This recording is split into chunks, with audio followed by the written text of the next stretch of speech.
In his book, Planning Blended Worship, Robert Weber makes a couple of interesting observations about the nature of worship in many churches.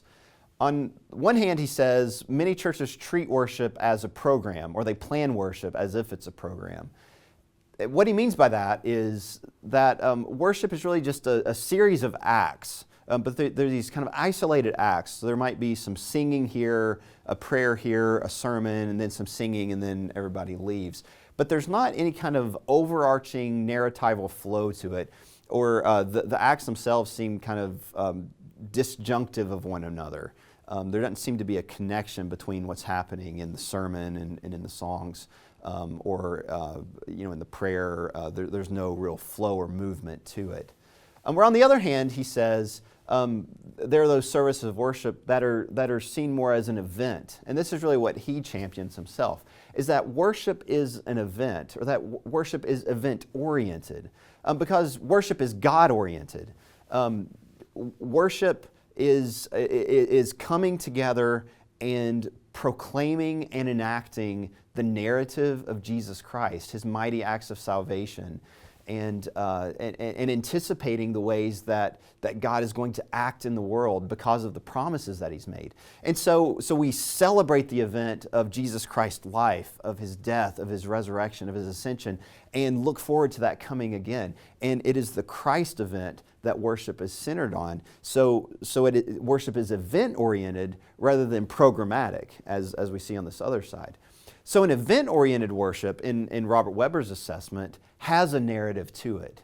That narrative is structured through four folds. And those four folds in worship are the gathering, the word, the table, and the sending.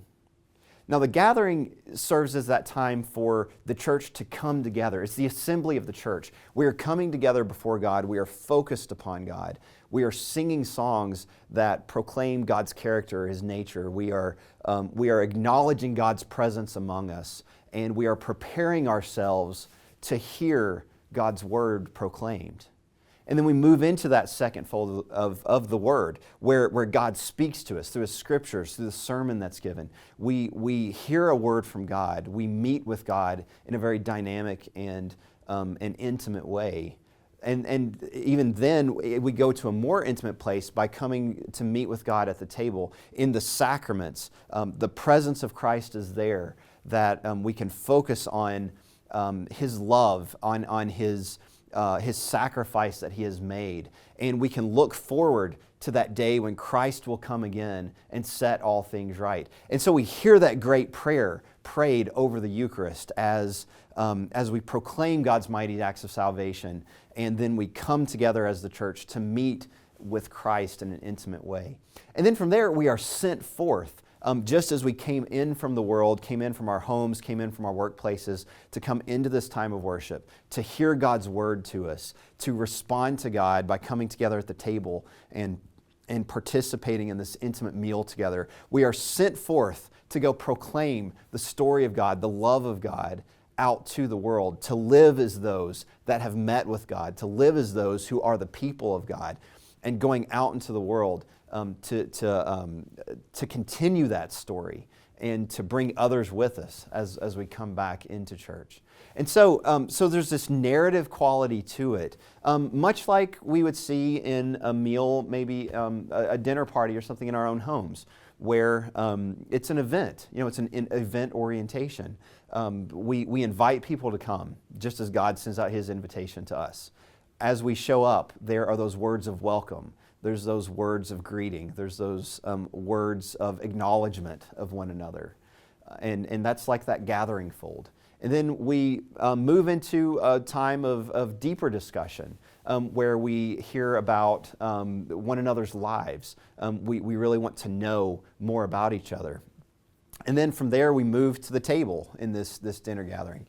And we share a meal together. And there's something important and intimate about that, in sharing a meal together, and breaking bread together, of having this food that we are partaking of together. And then, as we share in that meal, things start to wind down, and there's a ritual of leaving. There are goodbyes said, maybe hugs that are given, a kiss on the cheek or something that might be a way of sending someone forth and saying, I look forward to seeing one another again.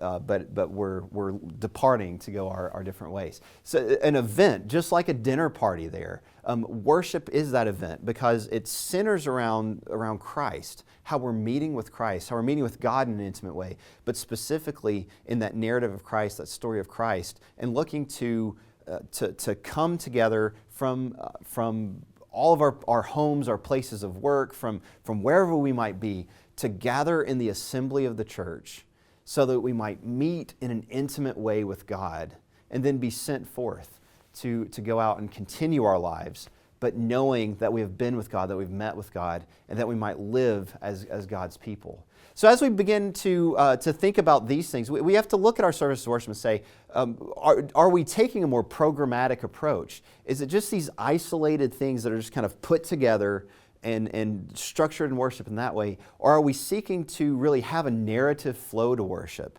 where from beginning to end there's this constant stream of God's story being proclaimed and this cultivation of coming together to meet with God, to be in relationship with God, to find that place of intimacy with God, so that when we leave, we might go forth as God's people that know we have been with God in a very significant way. So as we look at our worship, it's something to consider, it's something to think about. How are we seeing this as through the lens of an event orientation, possibly, rather than that programmatic approach to worship?